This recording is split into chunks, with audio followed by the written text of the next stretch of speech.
Assalamualaikum warahmatullahi wabarakatuh. Teman-teman semuanya, hari ini kita bertemu kembali ya. Seperti yang kita jadwalkan, hari ini kita mulai membahas tentang rekam medik ya. Jadi yang perlu kita pahami, rekam medik itu ada dua. Ada rekam medik yang berbicara tentang data dan angka. Ada juga rekam medik yang berbicara tentang gejala dan tanda. Tetapi kalau di lapangan itu ada tambah satu lagi. Ada rekam medik yang berbicara tentang foto dan video. Biasanya kalau kita di lapangan itu kita gabung tiga-tiganya, yaitu berbicara tentang data dan angka, kemudian berbicara tentang gejala dan tanda, kemudian berbicara juga tentang fotonya, videonya. Begitu ya. Nah, kemudian teman-teman, hari ini kita menggambarkan cara membaca rekam medik berdasarkan data dan angka. Itu dulu. Besok-besok insya Allah kita bisa gambarkan lagi gejala dan tanda ya. Jadi yang perlu dipahami teman-teman semua, cara membaca rekam medik ini tidak ada yang sama. Antara si A dengan si B itu berbeda. Si B dengan si C itu berbeda. Si D dengan si E itu berbeda. Tetapi yang perlu kita pahami, biasanya kalau membaca data dan angka ini, ketika gambarannya begini, ketika angkanya sudah benar, datanya sudah benar, biasanya sudah selesai masalahnya. Kira-kira gambarannya begitu. Ya. Kemudian teman-teman, cara menggambarkan, cara membaca rekam medik ini khusus buat internal saja. Artinya tidak usah disebar-sebar luaskan ya. Karena apa? Karena ini data buat kita secara pribadi. Kalaupun nanti ada teman-teman yang ada di lapangan berkomentar, cara membaca rekam medik ini tidak seperti itu katanya. Ya kita sebagai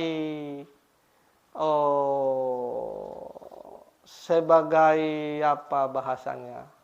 Kita hanya menggambarkan saja. Jadi benar bagi mereka belum tentu benar bagi kita. Artinya begitu. Salah bagi mereka belum tentu salah bagi kita. Tetapi nanti benar tidaknya cara membaca rekam medik ini tergantung selesai tidaknya kasusnya. Jadi kita nanti agak sulit kalau berdiskusi atau kita berdebat tentang rekam medik itu agak sulit. Karena apa? Karena seseorang itu akan memberikan argumen masing-masing. Tetapi kita punya prinsip satu, yaitu benar tidaknya cara membaca rekam medik itu tergantung selesai tidaknya kasusnya. Jadi kita nanti pedomannya di situ ya. Jadi di sini saya ada rekam medik, ada 3 ya rekam medik ini. Rekam medik ini rekam medik saya ya, bukan rekam medik orang lain. Kemarin itu saya ke mana? Ke rumah sakit. Ini satu dari rumah sakit, ini dari rumah sakit nih. Ini rekam medik dari instalasi laboratorium rumah sakit ternama di Jawa Tengah ya. Kemudian ini ada hasil pemeriksaan laboratorium pemerintah kabupaten. Ini dari dinas kesehatan ya, ini dari puskesmas. Ya. Jadi teman-teman, yang ingin kita gambarkan sebenarnya di sini ya, rekam medik ini begini. Rekam medik itu yang pertama, dia kaitannya dengan organ dulu. Tetapi biasanya yang sering kita ketemui di lapangan, yang kaitannya dengan rekam medik itu organnya yang paling dominannya. Satu organ liver, yang kedua organ paru, yang ketiga organ ginjal.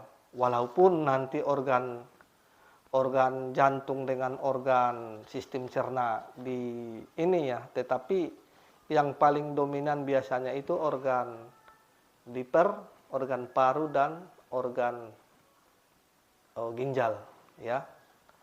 Contoh nih, yang kaitannya dengan ureum dan kaitannya dengan kreatinin, berarti itu kaitannya dengan organ ginjal. Kalau kaitannya dengan seputum, ini kaitannya dengan organ paru. Kalau kaitannya dengan kaitannya dengan organ liver, ya nanti ada lagi.